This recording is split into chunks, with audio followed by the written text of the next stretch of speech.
So reports are Brandon Aiyuk has decided to not show up for training camp if he doesn't have a deal, and he's likely not going to have a deal in place by the time training camp starts.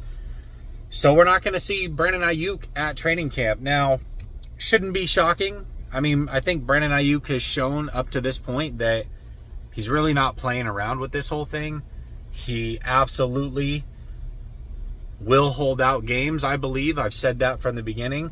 But I've also said that I think a deal gets done by week 1. We'll see if that actually ends up being the case. Now I'm very, very curious. But Brandon Aiyuk had 3 options here.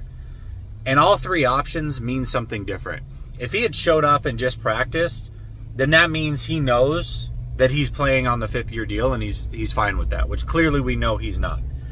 The other option was he could show up and he could hold in, meaning he would be at practice, he wouldn't accrue fines. But usually that's an agreement between the team and the player when they know they're close to a deal.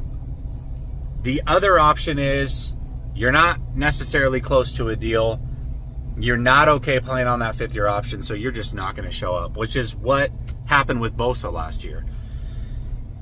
Brandon Aiyuk, I would be shocked if that deal's not in place and he plays week 1. He strikes me as a guy that's just willing to take it the extra mile. Right now, it sounds like he and Amari Cooper both are not going to show up to training camp, at least early on.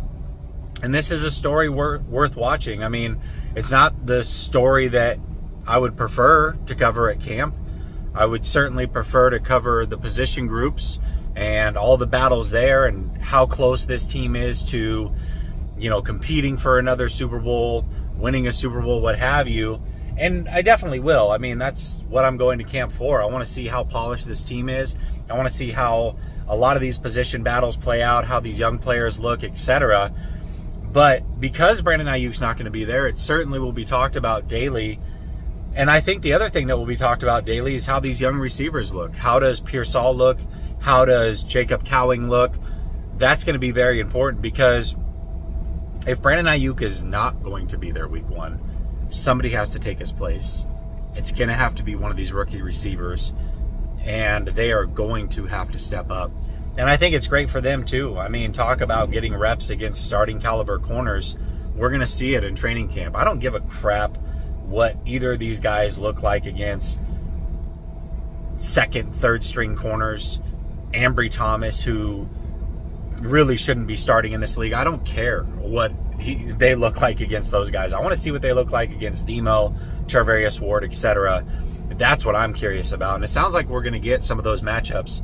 So even if Brandon Aiyuk signs and is there week 1, there's going to be some good development that happens with those guys. But then the bummer side of that is we've seen players not come with their best because they've missed training camp. And it sounds like we're in another situation like that with Brandon Aiyuk, where he's could be missing most of training camp, if not all. So we'll see how it plays out. But this report shouldn't be surprising, although it is a report, and so I'm going to talk about it. Now, before you get out of here, remember, Last Second Sports is brought to you by Underdog Fantasy. Link is in the description to get your special pick, plus up to $250 deposit match for first-time depositors. Showing support for Underdog is showing support for Last Second Sports. So, if you're into fantasy football, you're into higher lowers, Underdog Fantasy has got you covered. We'll talk soon. Peace.